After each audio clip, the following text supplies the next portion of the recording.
Mesdames, Mesdemoiselles, Messieurs, bonjour. Vous parvenez sur le circuit de Monaco au moment où les pilotes viennent d'achever leur tour de reconnaissance. Et je préfère vous le dire tout de suite, il a enfin fait son apparition. Tout le monde le guettait avec la même ardeur que mettaient il y a quelques jours les minettes pour attendre Jacques Dutronc et son fidèle adjoint Simon Zakarian, le playboy d'Alfortville, à la sortie de l'hôtel de Paris. Il s'agit bien sûr du soleil, ornement indispensable à l'éclat de la principauté. C'est dans une ambiance vraiment électrique que va débuter ce 29e Grand Prix.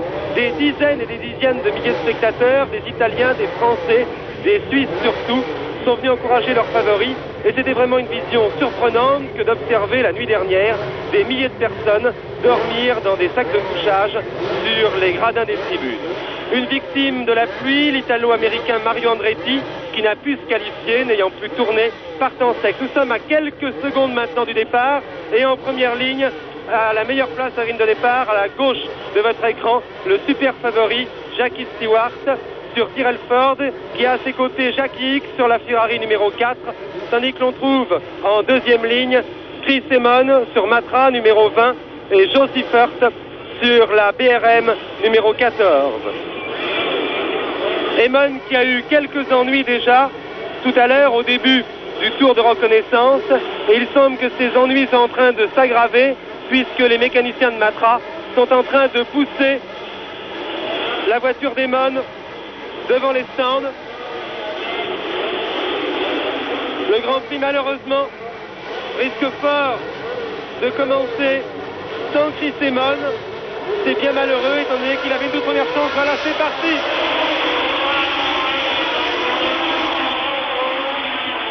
C'est Jackie X. C'est Jackie X qui a pris le meilleur départ. Jackie X qui a pris Jackie Stewart qui a pris le meilleur départ. On a vu Joe Seifert essayer de passer à la corde, de s'infiltrer à la corde sur sa BRM, mais Jackie Stewart a bien gardé sa ligne et c'est lui qui mène dans ce premier tour de Grand Prix. Il précède actuellement Seifert, X, et il s'agit maintenant de savoir si les principaux rivaux de Stewart vont réussir à tenir la roue du maestro écossais. Voici Chris Amon qui part maintenant. Chris Amon qui part avec environ 25 secondes de retard. C'est bien malheureux car vraiment Chris Amon est un garçon extrêmement brillant ici à Monaco où il a toujours fait d'excellentes courses et on l'attendait vraiment pour une place d'honneur. Ça paraît maintenant évidemment fort compromis. Il lui risque à Civray un baroud d'honneur. Passage de la chicane maintenant. Et l'on se retrouve sur le quai. Vous voyez que Stewart, c'était prévu. Stewart fait le forcing devant Seifert, X, Rodriguez. Nous allons vous donner dans quelques secondes un pointage plus précis. Vous voyez Peterson qui essaye d'attaquer Rodriguez pour la 4e place.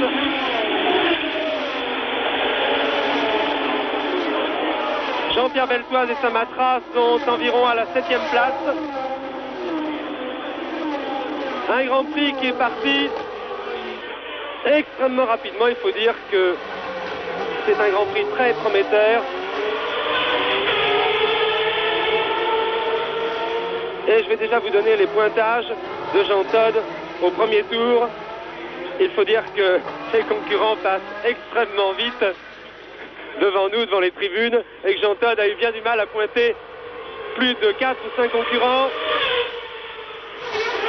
Stewart donc en tête devant Seifert, Jackie X, puis Peterson et Rodriguez.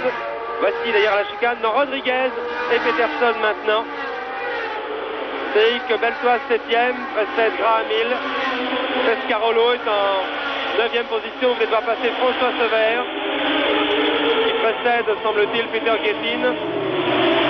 Deuxième passage au gazomètre. Stewart a légèrement augmenté son avance sur Joe Seifert.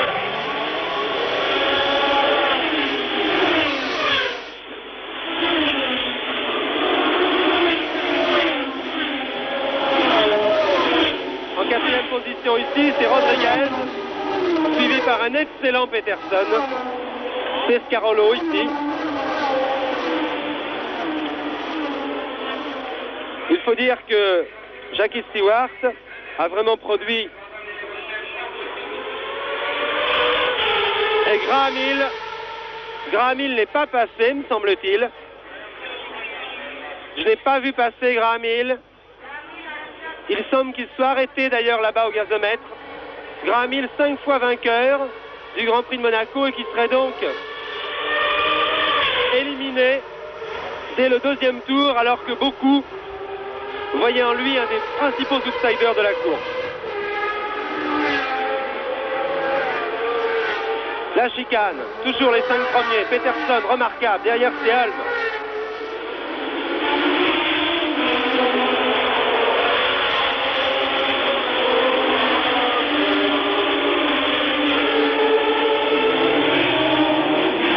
Vous voyez que Seifert et Hibbs essayent désespérément de s'accrocher à la roue de Stewart, tandis que Peterson attaque ici Rodriguez. Hulme est 6e, Beltoise 7e, devant Wissel, Peterson, devant Wissel, Pescarolo est sur 6.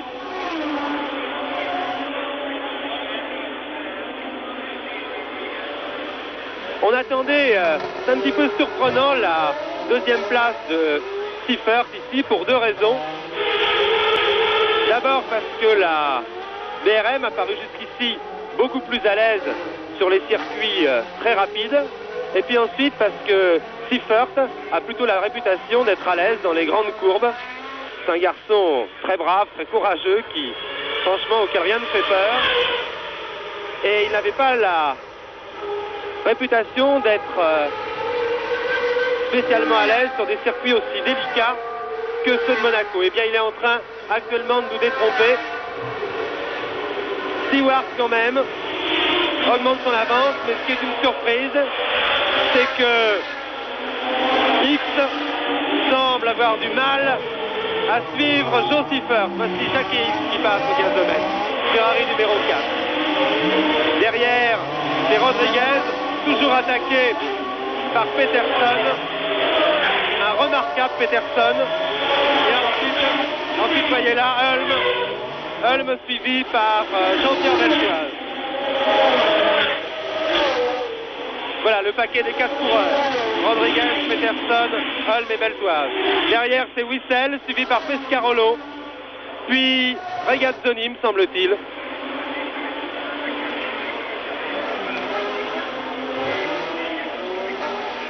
Les essais de ce Grand Prix se sont déroulés dans des conditions très spéciales, puisqu'en effet, le premier jour de la séance d'essai, il y a eu un véritable déluge, de véritables trombes d'eau, et que les concurrents ont pu tourner sur le sec uniquement pendant quelques 60 minutes, pendant 1 heure, durant la deuxième séance d'essai vendredi.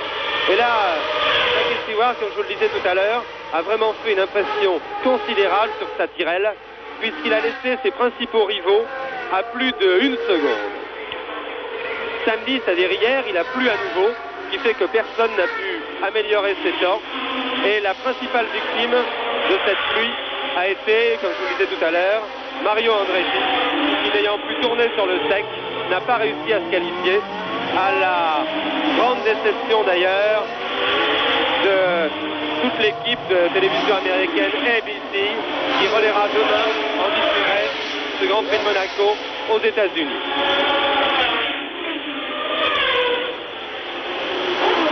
Vraiment un début de course fantastique de Joe Seifert. Fantastique parce que un peu inattendu. Oh là, Monaco évidemment. Voilà une crevaison, je n'ai pas bien vu qui c'était. Un concurrent qui a heurté le trottoir, il me semble que c'était Schenken, il me semble que c'était Tim Schenken qui a heurté le trottoir et qui a crevé. Il faut dire que ce circuit de Monaco est un circuit très très spécial. C'est sans doute le plus délicat des circuits du championnat du monde. C'est celui qui demande la plus grande précision, la plus grande attention la moindre faute d'inattention, la moindre erreur, et l'on heurte une bordure, on heurte un trottoir, et c'est la crevaison ou la suspension abîmée. Il me semble bien que c'était Tim Schenken qui a heurté le trottoir et qui a crevé. Tim Schenken qui pilote la deuxième Brabham. Les deux Brabham se trouveraient donc éliminés dès le début de la course. Je vous disais que c'est un circuit qui demandait de la précision, de l'adresse, une énorme concentration dans ces conditions. Inutile de s'étonner de trouver Jackie Stewart en première place. C'est sans doute celui des pilotes de Grand Prix qui réunit le mieux toutes ces qualités. D'ailleurs, Jackie Stewart ne cache pas que ce circuit de Monaco est vraiment son circuit de prédilection.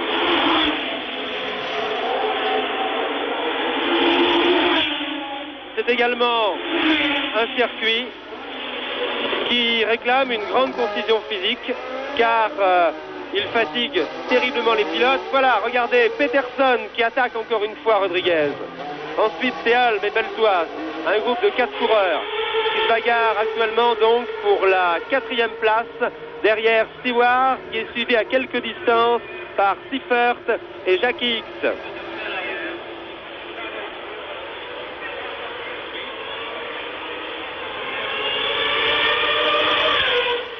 Voici au ralenti, vous voyez, l'escarmouche portée par Peterson sur Rodriguez, mais voici encore une crevaison. Encore une crevaison, je crois que c'est François Sever qui a crevé là. Il me semble que c'est François Sever, le coéquipier de Jackie Stewart, qui a été victime d'une crevaison. Peut-être lui aussi a-t-il légèrement heurté un trottoir. Et X semble maintenant se rapprocher de Seifert. Passionnant ce début du Grand Prix. On s'y attendait, regardez, oulala. Jackie Stewart qui a été légèrement embarqué à la sortie du virage du Casino, juste avant la bosse. Et il me semble que le groupe des poursuivants, ils ne sont plus que 3, m'a-t-il semblé, dans le groupe des poursuivants. Dans le groupe Rodriguez, Peterson, Hulme et Beltoise. Nous allons nous en assurer, c'était une vision très très fugitive, il faut bien le dire. Nous pourrions peut-être attendre d'ailleurs le passage de la chicane pour nous en assurer. Voilà, Stewart, puis Seifert, X. Et ensuite, vous voyez, nettement plus loin, Rodriguez, Hulme, Peterson et Beltoise. Non, ils sont toujours 4. Ils sont toujours là. Oui, c'est un circuit qui en plus réclame une grande condition physique car il est très éprouvant, aussi bien en ce qui concerne la tension nerveuse que la fatigue physiologique, car en effet les pilotes sont soumis ici continuellement à de brutales accélérations et à de brutaux freinages, et c'est évidemment terriblement éprouvant. Stewart au virage du Casino maintenant, qui est maintenant dans Mirabeau, toujours suivi par et toujours Peterson qui passe ici Denis Hulme. Il s'était fait passer par Denis Hulme et il vient de le repasser. Il avait dû vraisemblablement se faire passer par Denis Hulme au freinage gazomètre. Nous allons revoir... Ah non, nous ne l'avons pas revu au ralenti. Vous avez vu comment Denis Hulme a bloqué ses roues au freinage. Il y a la fumée qui se dégageait des pneumatiques.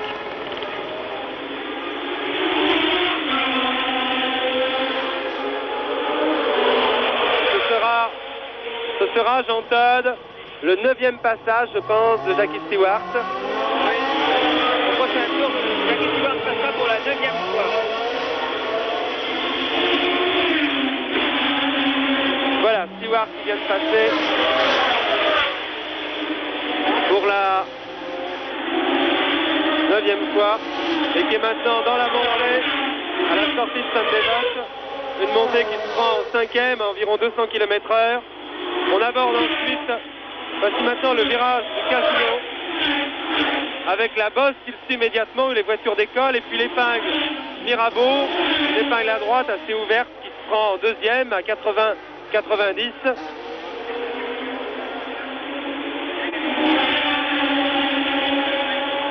Rodriguez et Peterson, suivi par Ulm et Beltoise. Ensuite, c'est Pescarolo. Pescarolo qui a réussi à passer Rennes-Wissel. On ralentit maintenant le passage de la bosse. Et les voitures qui freinent pour aborder l'épingle Mirabeau.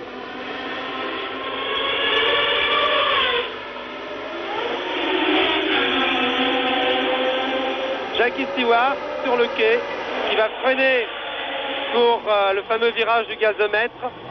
Ce fameux virage où il y avait eu tellement de suspense l'an dernier, puisque c'est là que Jacques Brabham avait perdu la dernière place au tout dernier tour de la course au bénéfice du grand champion que fut Jacques Henrin, qui avait donné ce jour-là une fantastique démonstration de ses talents.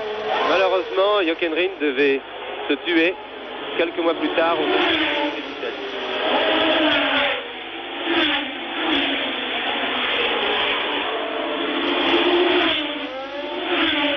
Je n'ai pas eu le temps encore de vous expliquer la manière dont allait se dérouler ce reportage. Vous avez vu que nous sommes partis vraiment, nous aussi, un petit peu à 100 à l'heure. Effectivement, nous ne voulions pas prendre l'antenne trop longtemps avant le début de la course afin de vous montrer le maximum de durée de course, justement. Eh bien, nous avons enregistré la première demi-heure de la course. C'est ce que vous suivez actuellement. Et nous nous retrouverons en direct pour la dernière partie de l'épreuve.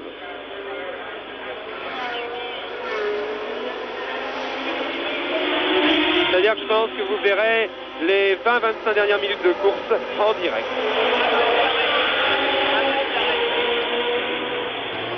Toujours Stewart qui a eu certaines difficultés quand même à décramponner, et c'est toujours Emon qui est arrêté.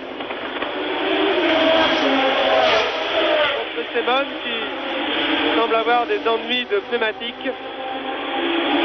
Voilà, on change une roue sur la voiture d'Emon, tandis que la voiture de Graham Hill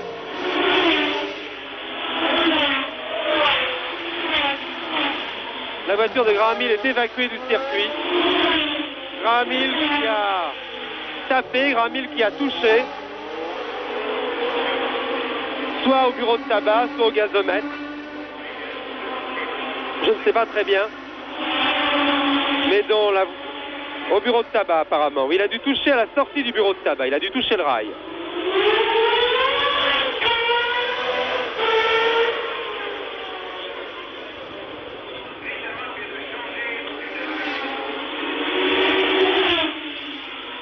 L'avance de Stewart augmente là.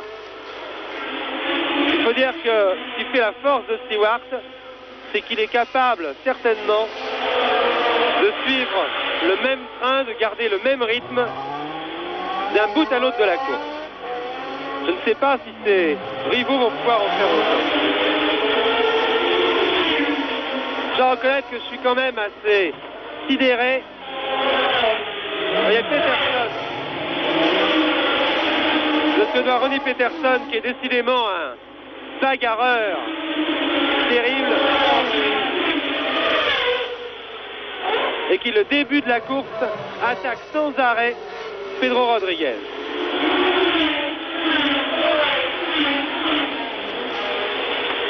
Voici le deuxième et le troisième, Schiffer et X. Et puis derrière, un groupe où ça bagarre vraiment très dur. Allez, regardez Peterson. Peterson qui essaye à droite, à gauche, au freinage.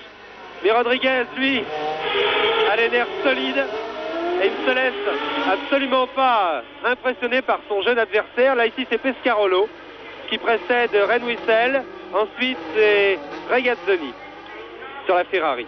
20 secondes d'avance, Stewart sur les autres. Voilà, au ralenti maintenant. Regardez Pescarolo. À gauche, à droite. Il faut dire que c'est très très éprouvant pour un pilote d'être sans arrêt attaqué. Et c'est une tactique qu'appliquent bien souvent les coureurs. Même s'ils savent qu'ils n'ont aucune chance de pouvoir passer à un endroit, ils essayent quand même, uniquement pour exaspérer un petit peu leur adversaire et pour le pousser à la faute. C'est terriblement éprouvant d'avoir ainsi quelqu'un perpétuellement derrière soi. On est obligé continuellement de surveiller son rétroviseur. Un arrêt là-bas, un arrêt de Pedro Rodriguez. Pedro Rodriguez qui a occupé la 4e place de la course.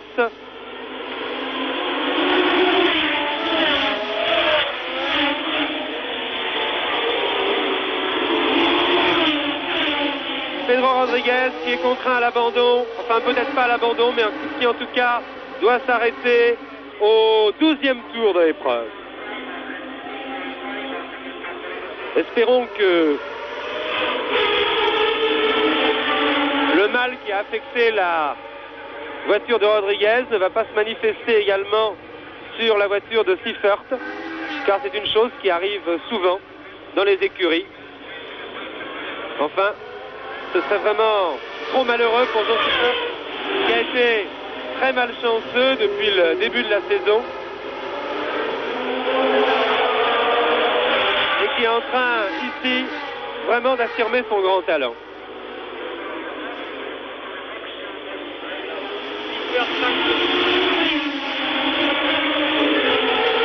Seifert et X doivent avoir actuellement environ 5 secondes de retard sur Jackie Stewart.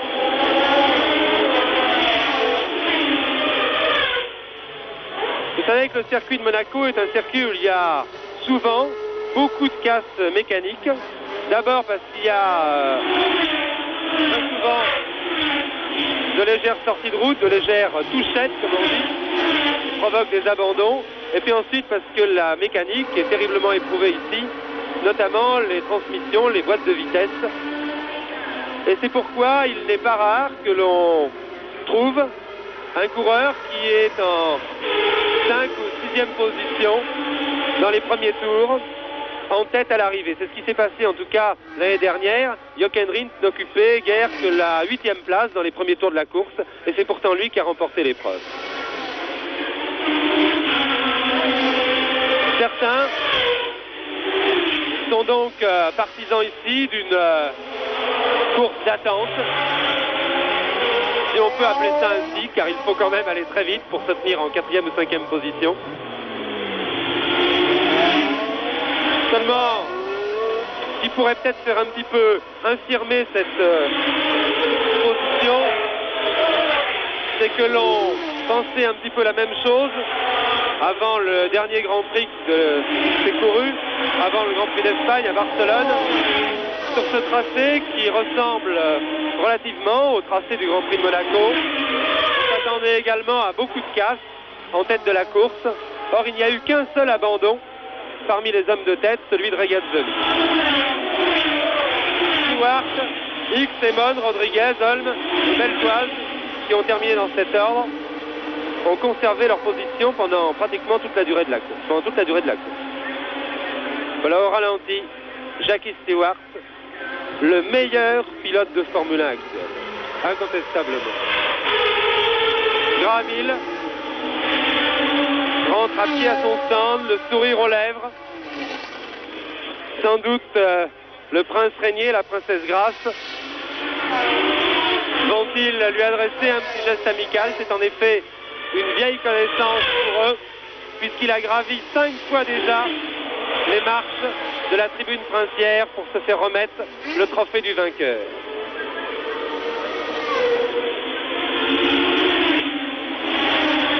Et Simon, très attardé, très malheureux.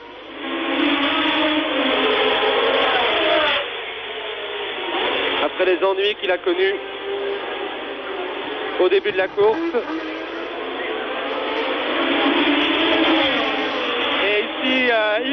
rapproché de Seifert. Toujours Stewart. Voilà. Seifert et X qui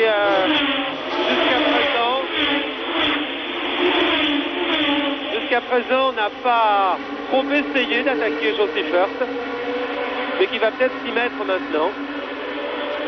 X a sans doute constaté qu'il ne pouvait absolument pas suivre Jackie Stewart, et dans ces conditions il s'est peut-être dit qu'il était inutile d'attaquer trop tôt Joe Seifert, qui d'autre part mène un train d'enfer. Et X se contente peut-être donc actuellement de suivre Seifert. Vous avez vu Stewart. Voici au freinage du gazomètre maintenant Seifert et X. Jackie X également une des vedettes du circuit de Monaco. Jackie X avoue nettement sa préférence pour les circuits rapides, pour les grandes courbes, mais il n'empêche qu'il est toujours très à l'aise sur des circuits spineux et délicats comme celui de Monaco. Il l'a prouvé encore une fois à Barcelone, où il a pris la deuxième place derrière Stewart. Seifert lui donne vraiment le maximum depuis le début.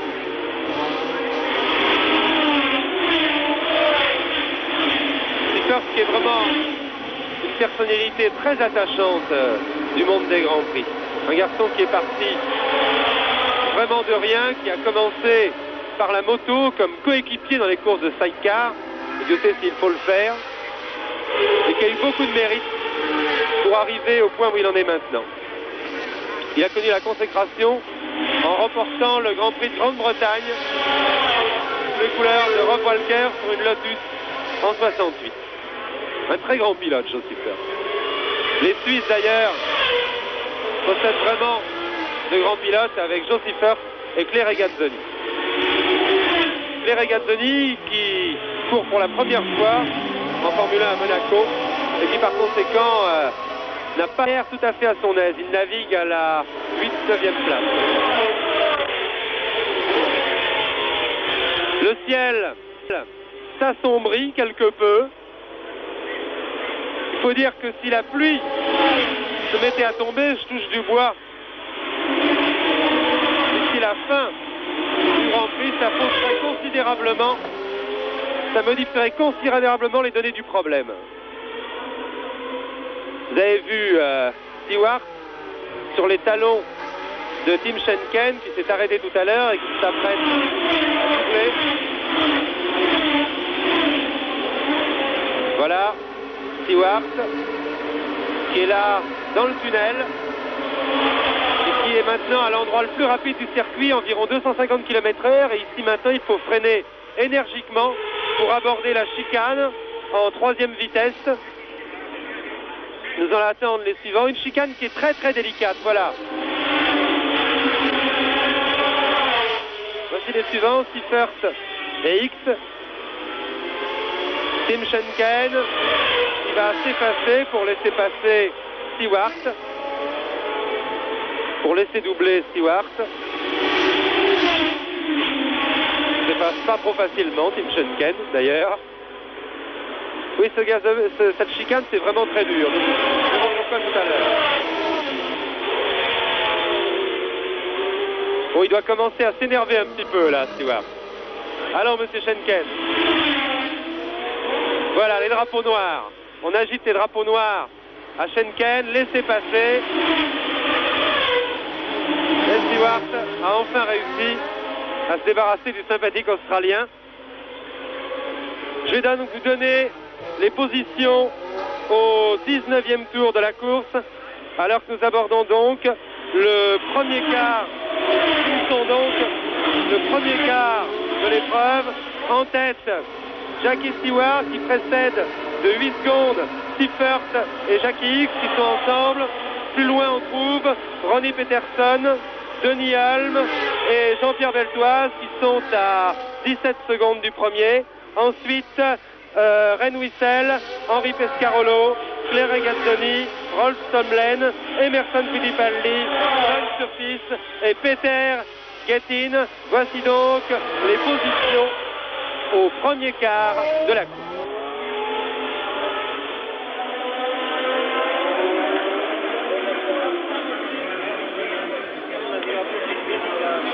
Et nous nous retrouvons maintenant en direct, à nouveau en direct pour la fin de la course. Nous sommes au 64e tour de la course et je vais vous communiquer le classement que vient de me donner Jean Todt, le fils du célèbre docteur. En tête, nous avons toujours Jackie Stewart, un Jackie Stewart vraiment formidable puisqu'il l'a maintenu depuis le départ, un véritable train d'enfer. Il a augmenté encore son avantage sur ses poursuivants. Le deuxième, c'est un garçon qui lui aussi a été extraordinaire aujourd'hui, puisqu'il s'agit du Suédois Ronnie Peterson sur la marche, qui a opéré une fantastique remontée. Il s'est d'abord débarrassé de Hulme et de Beltoise, qu'il a nettement distancé, et puis il est remonté sur Siffert et Jackie X, qu'il a passé facilement pour s'installer à la deuxième position. Il s'est installé à la deuxième position, mais sa remontée s'est arrêtée là, car il n'a rien pu en effet contre Stewart Impérial, qui a encore augmenté son avance sur Peterson, qui est à la deuxième place. Cette avance se chiffre maintenant à plus de 30 secondes.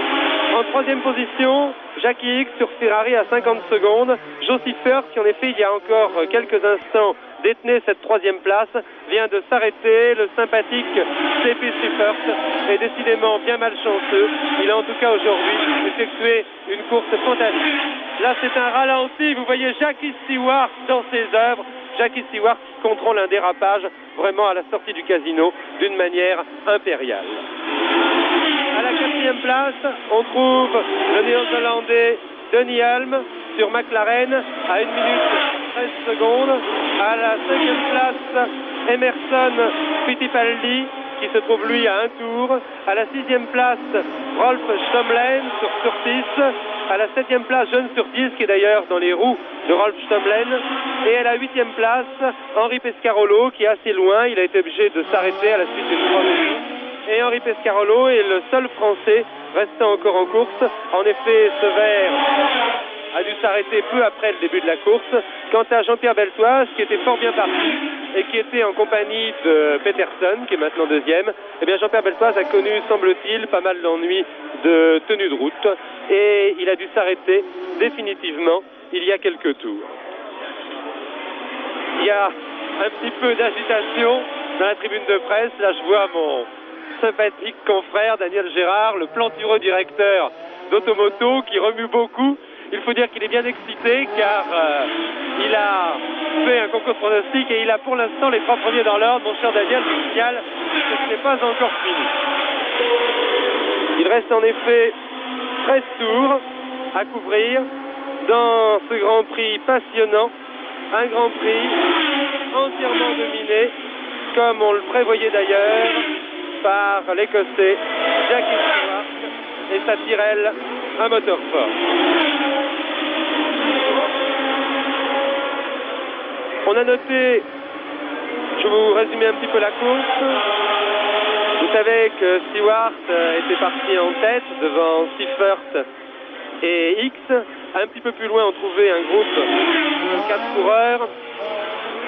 Denny Hulme, Ronnie Peterson, Jean-Pierre Beltoise et également, pour remettre un petit peu d'ordre dans ses idées, et également Siffert. Non, c'était... Moi, je sais pas, il y avait un groupe de 4 coureurs. Je reconnais, mon cher Jean Todt, que je n'arrive pas très bien à vous relire.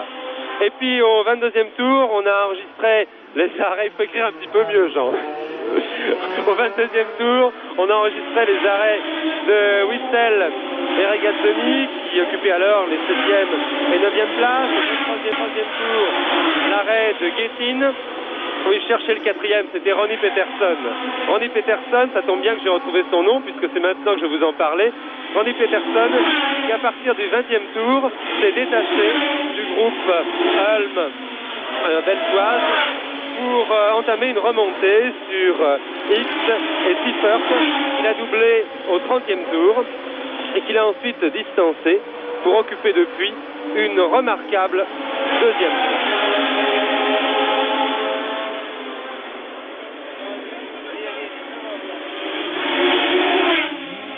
On ne peut pas dire qu'il y a encore maintenant beaucoup de bagarres. Là, vous voyez Pedro Rodriguez au ralenti, qui est suivi par Stewart.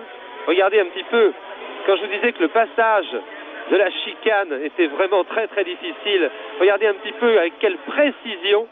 Stewart passe vraiment, là on peut appeler ça au millimètre, au bord des deux balises, au bord de la première des deux balises qui délimite cette chicane. Mais il est très très difficile de voir où est la deuxième balise. C'est très plat, c'est très dur de prendre ses repères. Pedro Rodriguez, que va doubler Jackie Stewart, a été obligé de s'arrêter assez lentement au début de la course. Il est donc assez loin maintenant au classement.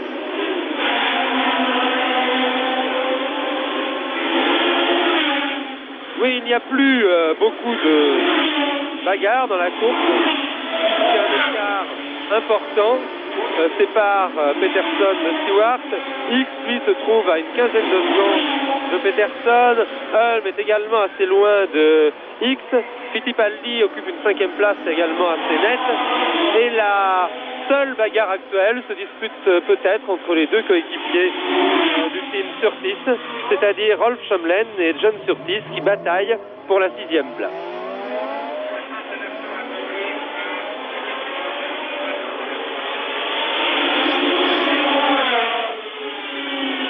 Il ne reste donc plus qu'une dizaine de voitures en course actuellement.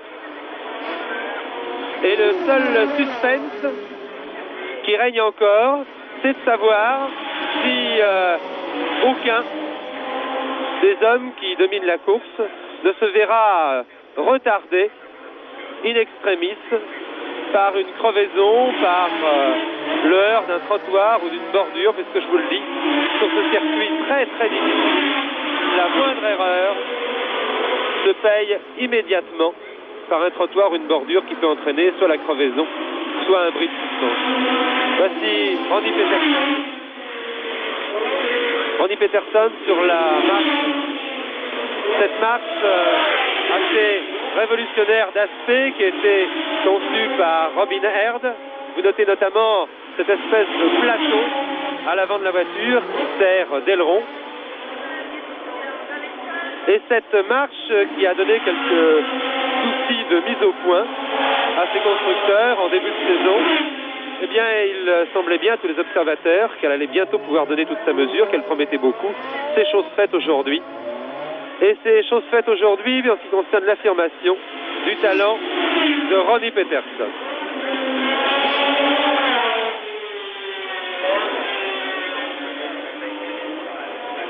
Jackie Stewart, lui, il n'a plus besoin d'affirmer son immense classe. C'est le successeur des Fangio, Stirling Moss et autres Jim Clark. Là, et voici Randy Peterson qui vient de doubler Emerson Fittipaldi, qui, je vous l'ai dit, est à un tour, 5e à un tour. Randy Peterson a 28 ans, c'est un grand garçon blond, qui, je vous le signale, mesdames, demoiselles plutôt, c'est plus prudent, n'est pas marié. Il a commencé à courir en karting.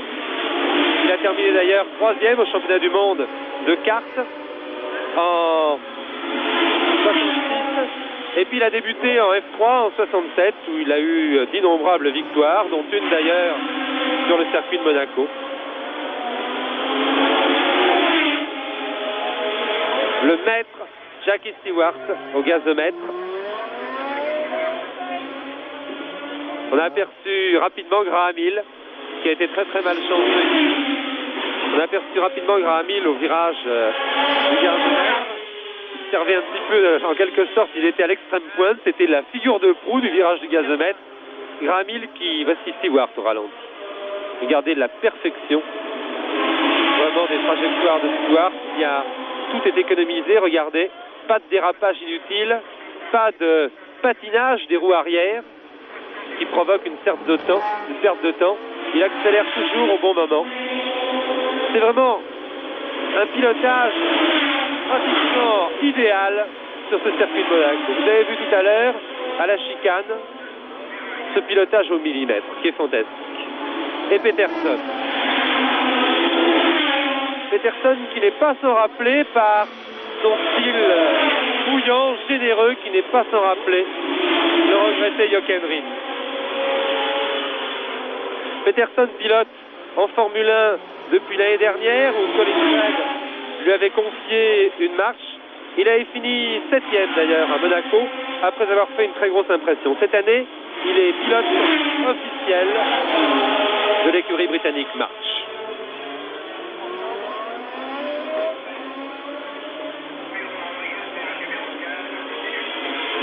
Je vous parlais de Graham Hill.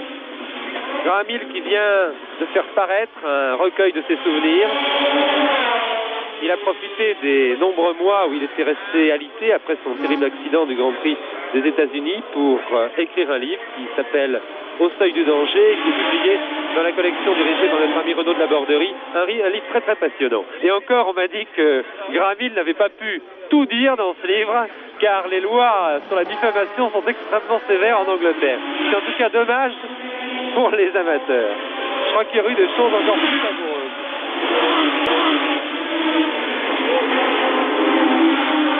Encore 8 tours à couvrir, j'entends.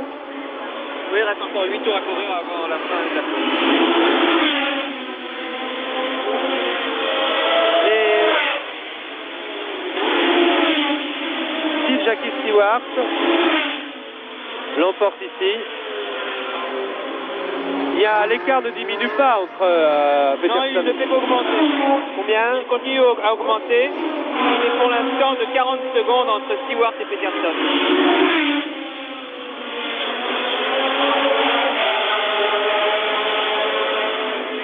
Il faut dire d'ailleurs que le dernier record du tour qui m'a été communiqué est vraiment impressionnant, tandis que vous voyez Ronnie Peterson au ralenti. Le dernier record du tour établi par Jackie Stewart au 57e tour, 1 minute 22 secondes, 2 dixièmes. Cela pulvérise la performance de plus d'une seconde, la performance faite par Jochen Rindt l'année dernière. Jochen Rindt qui vraiment avait été extraordinaire dans sa remontée sur Jacques Brabant. 1 minute 22 secondes, 2 dixièmes, ça représente près de 138 km/h de moyenne. Sur un circuit aussi tourmenté que celui de Monaco, c'est vraiment extraordinaire. Toujours Peterson, le troisième et Jackie Hicks sur la Ferrari. La Ferrari qui déçoit un peu ici à Monaco après avoir dominé la première course du championnat du monde en Afrique du Sud aux mains de Mario Andretti. Et les supporters italiens qui attendaient beaucoup, comme d'habitude évidemment, de l'équipe Ferrari, sont un petit peu déçus et étrangement muets. Alors que tout à l'heure, quand Jackie Hicks était à la lutte avec Joe Seifert pour la deuxième place, c'était vraiment un véritable concert dans les tribunes. C'est-à-dire que depuis le début de la saison, on assiste dans les Grands Prix à une lutte entre les moteurs 8 cylindres, les moteurs V8, c'est-à-dire le moteur Ford Cosworth, qui équipe notamment la voiture de Jackie Stewart, et celle d'ailleurs de Ronnie Peterson, que vous voyez ici, et les moteurs 12 cylindres qui équipent les Ferrari. Dans ce cas-là, c'est un 12 cylindres à plat, les BRM qui ont un 12 cylindres en V, et les Matra qui ont un 12 cylindres en V également. Ici, ce sont les surpistes. Vous voyez que Jackie Hicks, qui est sur les talons d'une des deux surpistes, qui était celle de Stomlen. On vient de voir passer là maintenant John Surtees.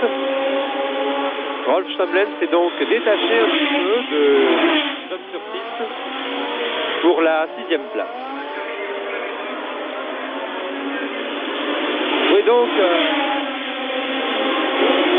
lutte entre les moteurs 8 cylindres et les moteurs 12 cylindres. On avait cru cette année que le règne des 8 cylindres, qui dure depuis fort longtemps, allait enfin être interrompu.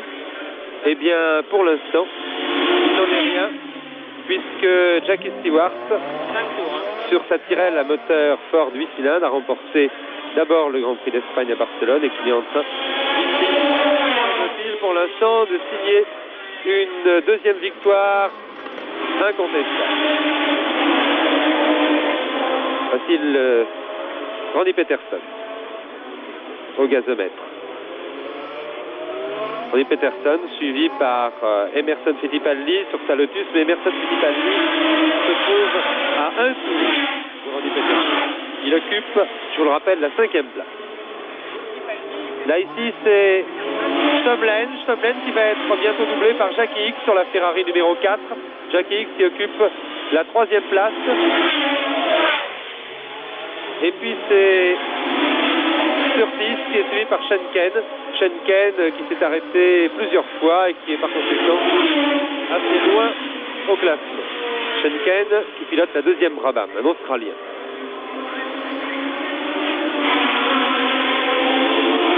Il ne reste plus maintenant que 4 tours à couvrir dans ce Grand Prix.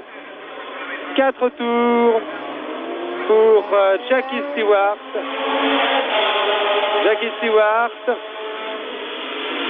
champion du monde des conducteurs en 69 sur Matra Cosworth, qui a quitté l'année suivante, c'est-à-dire en 69, qui a quitté Matra pour courir sur une marche, toujours sous les couleurs de son célèbre manager britannique Ken Tyrrell. Vous voyez que maintenant, plus personne ne semble forcer son talent. Ce serait trop bête d'être touché par un bris de suspension, par une crevaison dans les derniers tours de la course. Vous voyez que X ne semble pas mettre beaucoup de conviction à attaquer, à prendre un tour à Stomlen. Lui semble admettre maintenant sa 7e place. Henri Pescarolo est toujours 8e. Et je vous parlais de Stewart. Stewart donc, après avoir couru sur une marche en 70, a été un petit peu déçu par cette voiture qui ne marchait pas très bien l'an dernier. Et malgré sa victoire au Grand Prix d'Espagne à Madrid, qui a d'ailleurs été sa seule victoire de la saison l'année dernière, il a préféré demander à Ken Tyrrell de lui construire une voiture. Ken Tyrrell a confié le dessin et la conception de cette voiture à Derek Gardner, et c'est la Tyrrell Ford qui est ainsi née, la Tyrrell Ford que vous voyez actuellement en tête de l'épreuve. Une voiture très classique dans sa conception, qui n'est pas sans rappeler d'ailleurs la Matra MS80, championne du monde en 69. La marche et la Lotus que vous voyez passer ici sont beaucoup moins classiques, elles. Mais chez Lotus, on a du mal, semble-t-il, à retrouver la tenue de route qui avait permis à Hockenheim de dominer la saison dernière. Les Surtees sont également des nouvelles voitures qui ont fait leur apparition l'année dernière. Elles sont conçues par le fameux coureur John Surtees, surnommé Big John. Voici une autre Surtees, celle justement pilotée par John Surtees. Ce sont les plus légères des voitures de Grand Prix actuelles. Mais après avoir fait de bonnes apparitions au Grand Prix, elles ont un peu déçu à Barcelone et elles ont un petit peu déçu aussi, il faut bien le dire, ici à Monaco. Elles sont propulsées elles aussi par des moteurs V8 Sport.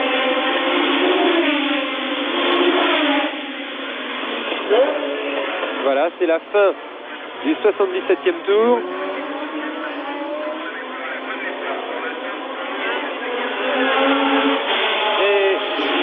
Jackie Stewart entre là dans son 78e tour, plus que 3 tours donc à couvrir pour l'Écossais.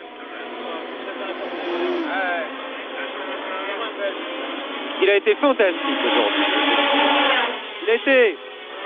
Seulement, le problème, c'est que maintenant, à chaque tour, il est fantastique. En ce qui concerne Ronnie Peterson ici, ça a vraiment été une surprise. On ne l'attendait pas à la deuxième place. Mais maintenant, je crois que si la marche continue à aussi bien marcher, Ronnie Peterson va devenir un habitué des places d'honneur.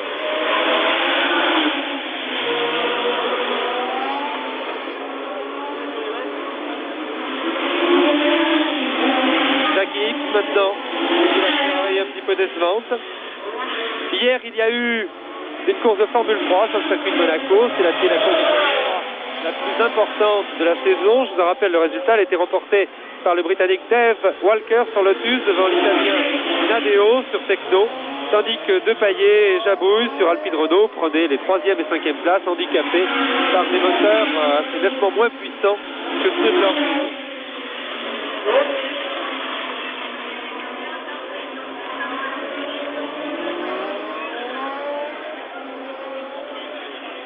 Encore un tour.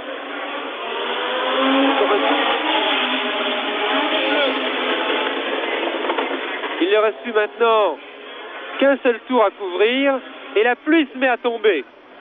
La pluie se met à tomber pour le dernier tour de la course.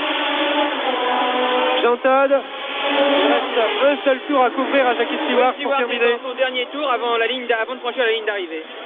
Eh bien, vous voyez que le temps vraiment a été, on ne peut plus clément quand même pour ce 29e Grand Prix de Monaco, puisque la pluie a attendu le dernier tour pour se mettre à tomber. Et il faut dire que si la verse avait éclaté à mi-course, cela a risqué de changer complètement la physionomie du Grand Prix. En effet, les concurrents auraient été obligés de s'arrêter pour remettre des pneus pluie, du phare. Et puis ensuite, il y a de grosses différences. Vous savez qu'il y a 2 firmes de pneumatiques qui équipent toutes les voitures de Formule 1. Et il y aurait pu y avoir de grosses différences justement entre les pneus pluie mis au point par chacune de ces 2 firmes. Jackie Stewart. Jackie Stewart, qui si les calculs de Jean-Todt sont exacts, et ils le sont presque toujours, va franchir maintenant la ligne d'arrivée. Voilà. Voilà. 2e victoire de Jackie Stewart au Grand Prix de Monaco. On attend l'arrivée du 2e. Là ici c'est Pedro Rodriguez qui est assez loin au classement. On attend l'arrivée du 2e de ce Grand Prix. Le Suédois Ronnie Peterson, que voici, 2e Ronnie Peterson. Fantastique aujourd'hui. À la 3e place, nous allons trouver Jackie X. Jackie X sur sa Ferrari.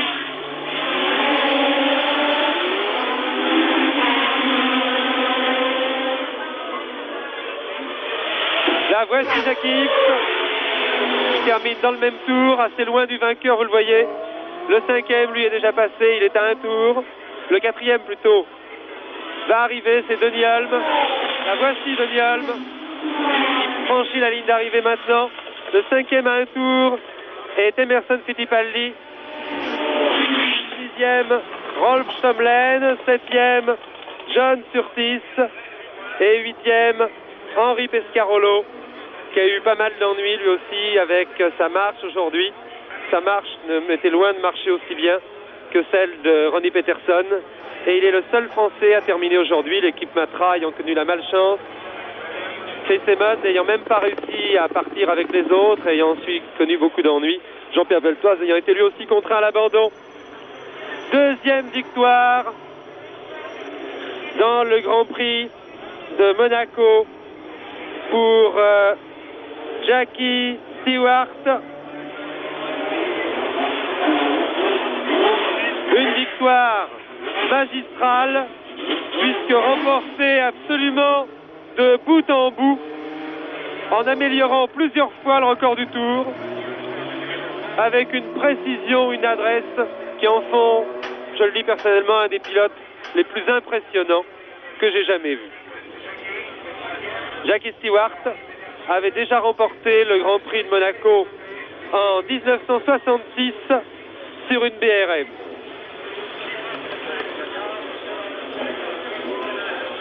Il a 32 ans et il court depuis 10 ans maintenant, depuis 1961. Il s'est lancé dans la compétition sur les traces de son frère Jimmy, malgré l'inquiétude, malgré les exhortations de ses parents, car son frère justement avait été victime d'un grave accident aux 24 heures du Mans en 1954.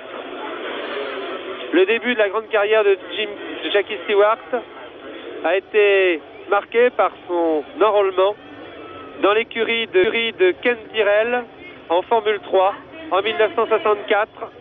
Voilà Jackie Stewart qui enlève son casque. Nous allons voir s'il a l'air terriblement marqué. Il n'a pas l'air terriblement marqué. C'est pourtant certainement aussi. Pas trop. Hein. Et sa femme Hélène vient l'embrasser. Regardez la joie de Stewart. Sa ravissante femme Hélène, là c'est Louis Chiron, ancien vainqueur lui aussi du Grand Prix de Monaco. Louis Chiron qui vient féliciter Stewart. Ben, Stewart n'a pas l'air trop marqué. Ça, la princesse Grace et le prince Régnier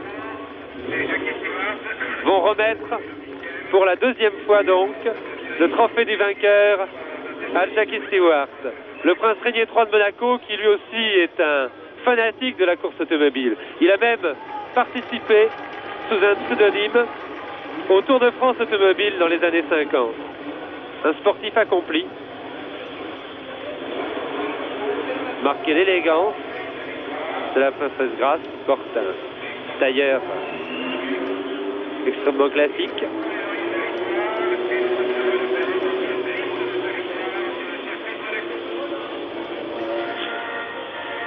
Et c'est l'hymne britannique qui va retentir.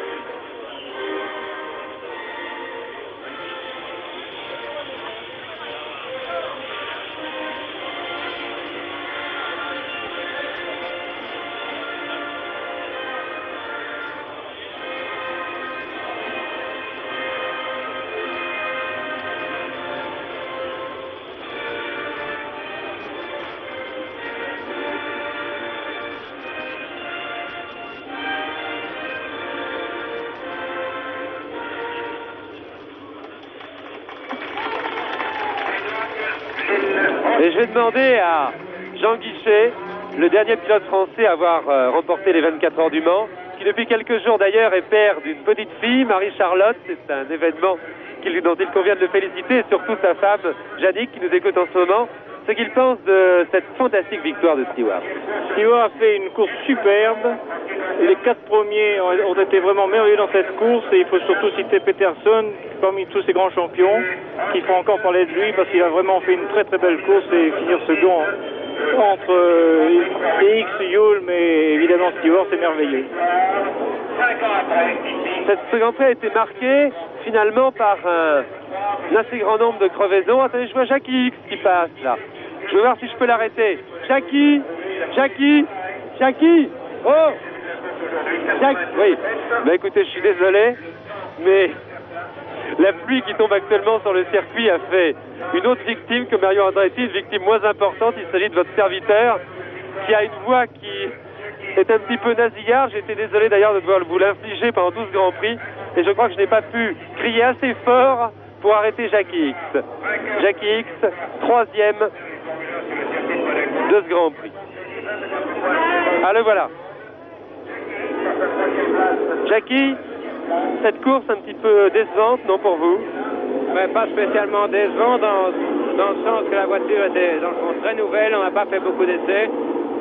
On aurait pu espérer mieux, mais on a fait un choix de pneus qui s'avérait plus sûr que les nouveaux qui sont sur les B26, et parmi les B24, ça faisait une seconde et demie au tour en moins.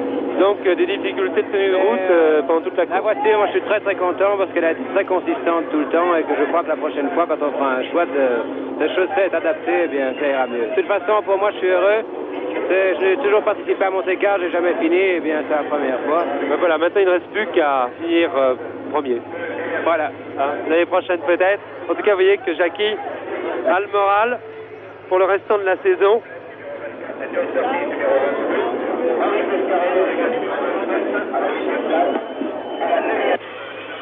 Tandis que Jackie Stewart va entamer son tour d'honneur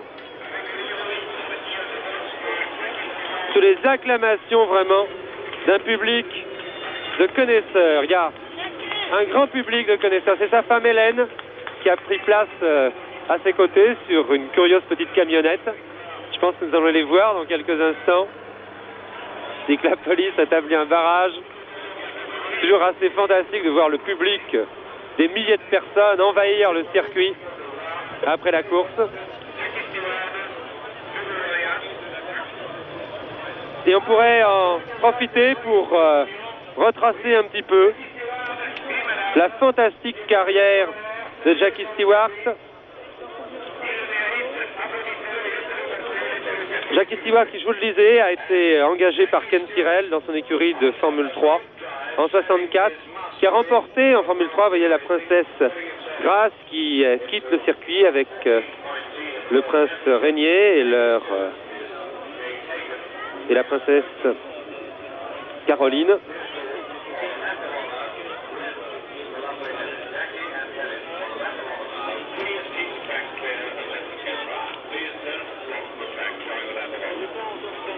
On est un petit peu bousculé ici dans sa tribune de presse.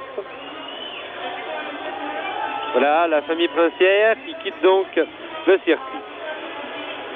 Oui, il a remporté une incroyable série de 11 victoires sur 13 départs en Formule 3 en 1964. Évidemment, en 65, toutes les écuries britanniques se sont battues un petit peu pour avoir Stewart en Formule 1, Cooper, Lotus, BRM. Et finalement, Jackie Stewart a été rejoint de Graham Hill chez BRM. Et là, dès ses premières courses de Formule 1, il a obtenu des résultats.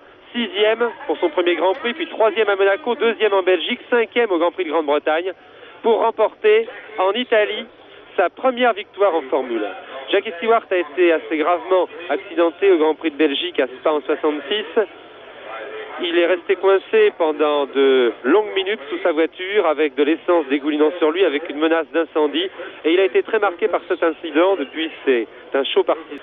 En 68, il a retrouvé Ken Tyrrell avec une Matra à moteur Ford. Et il a été champion du monde sur Matra en 69, avant de passer sur March en 70 et sur Tyrrell maintenant en 71.